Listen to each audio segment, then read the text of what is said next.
할렐루야, 반갑습니다. 오늘 고난주간 금요일 여러분들과 함께 잠시 나눌 말씀은 누가복음 23장 44절에서 46절까지 말씀입니다. 제가 읽겠습니다. 때가 제6시쯤 되어 해가 빛을 잃고 온 땅에 어둠이 임하여 제9시까지 계속하며 성소의 휘장이 한가운데가 찢어지더라. 예수께서 큰 소리로 불러 이르시되 아버지 내 영혼을 아버지 손에 부탁하나이다 하고 이 말씀을 하신 후 숨지시니라. 아멘. 예수님께서 이제 십자가에서 숨을 거두시는 장면입니다. 그런데 오늘 이 짧은 세 절 속에서 하나님 아버지의 마음은 어떠했을까? 그리고 아들 예수님의 마음은 어땠을까를 우리 잠시 살펴볼 수 있습니다. 예수님께서 운명하실 때에 어두움이 임했다고 합니다. 근데 그 어두움이 임한 시간이 짧은 시간이 아닙니다. 제6시부터 제9시까지 계속 어두움이 임했다.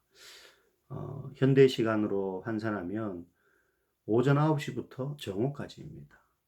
그러니까 가장 햇볕이 찬란하고 밝을 때, 지난 간밤의 어둠이 물러가고 가장 환해야 될 시간에 어둠이 임한 겁니다. 이것은 마치 아들 예수님을 그 십자가의 고통 속에 내어 놓을 수밖에 없었던 아버지 하나님의 마음을 보여주는 표적과 같은 현상입니다. 가장 밝아야 될 그 시간. 그 시간에 캄캄한 어둠이 임했다는 거예요. 아버지의 마음이 어땠을까? 보통 부모의 입장에서 가장 마음이 힘들 때가 언제냐면 자식이 아프거나 실패했을 때입니다. 그러면 부모 입장에서는 자기가 아픈 것보다, 자기가 힘든 것보다 더 고통스러운 거예요. 여러분 자녀를 키워보신 분들은 아마 그런 경험들 여러 번 있을 겁니다. 밤새 열이 펄펄 끓고 해열제를 먹여도 열이 내리지 않아요. 어른 같으면은 자기 단도리를 자기가 하지만 아이들이니까 그걸 못 하잖아요. 그때 부모 마음은 차라리 내가 아팠으면 하는 마음이. 어떤 분들은 이렇게 이야기하는 분도 있습니다. 예수님 3일 뒤에 부활하실 거라는 거 하나님도 다 아시는데 뭐가 그렇게 마음이 아프실까? 여러분 그 자식을 군대에 보내는 부모들 한번 보십시오. 2년 뒤면은 아니 뭐 2년도 이제 안 되지만 이제 일정 기간이 지나면 제대에서 다시 만나게 될 거라는 거 다 압니다. 그럼에도 불구하고 훈련소에 입소시킬 때에 그 이제 순서 다 끝나고 자녀들이 아들들이 이렇게 뒷모습으로 사라지는 걸 보면서 모든 부모들은 다 울어요. 이제 일정한 기간이 지나면 만나게 될 거라는 거 다 알지만서도 그 헤어짐의 아픔이라는 것은 어떻게 표현할 수가 없는 겁니다. 그런데 지금 하나님은 아들을 죽는데 내버려 두셨을 뿐만 아니라 그 아들의 부르짖음을 외면하고 있습니다. 하나님 아버지의 마음이 어떠했을지 따로 말씀하시진 않지만 어둠이 임하는 것을 통해서 그 하나님의 슬픔과 아픔을 짐작해 볼 수 있는 겁니다. 왜 하나님께서 그 슬픔과 아픔을 감당하시면서 이렇게까지 하실까요? 그것은 바로 우리를 향하신 하나님의 사랑 때문에 그렇습니다. 우리를 그만큼 사랑하시기 때문에 자기의 독생자를 죽는데 내버려 두시기까지 하면서 그 아픔과 슬픔을 겪으시면서 일을 하시는 겁니다. 여러분 이 고난의 시대에 또 특별히 고난 주간에 우리의 마음이 참된 소망을 어디에 둬야 되는가? 그것은 바로 우리를 향하신 그 하나님의 사랑에 둬야 되는 것입니다. 우리의 인생의 진정한 소망은 날마다 이 아버지의 사랑이 우리 가슴 속에 부어질 때 생기는 것입니다.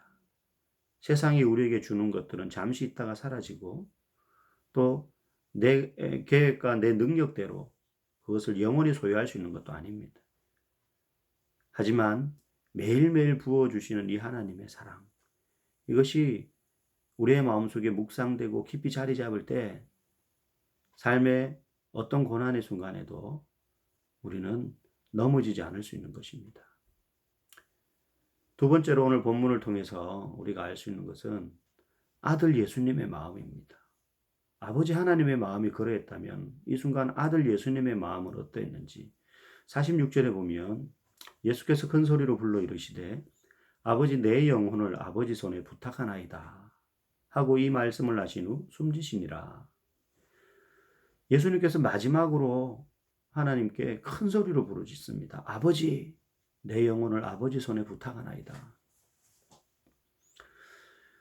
어쩌면 마지막 유언과 같이 최후의 한마디로 예수님께서 내뱉으신 말씀이신데요. 유언처럼 들려지는 이 말씀이 오늘을 살아가는 우리들에게는 매일의 고백이 되어야 됩니다. 실제로 시편 31편 5절에 보면 다윗이 이와 같은 고백을 합니다. 내가 나의 영을 주의 손에 부탁하나이다. 진리의 하나님 여호와여 나를 속량하셨나이다. 이것은 다윗이 임종을 앞두고 한 이야기가 아닙니다. 다윗이 자신의 그 허물과 부정함과 죄를 다 사해 주시는 그 하나님께 자신의 영혼을 부탁하겠다는 것입니다. 우리는 매일 이 고백을 해야 됩니다.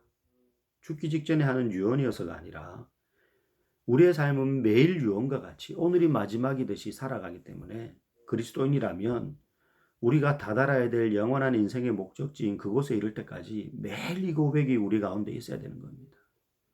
아침에 일어나면 주님 손에 내 영혼을 맡깁니다. 오늘 하루를 어떤 업무를 감당하면서 일을 할 때에도 주님의 손에 내 영혼을 맡깁니다. 그리고 잠자리에 들 때에도 오늘 이 밤에도 주님의 손에 내 영혼을 맡깁니다. 하나님 아버지 앞에 마지막 숨을 거두시면서 아들 예수님께서 하셨던 이 고백.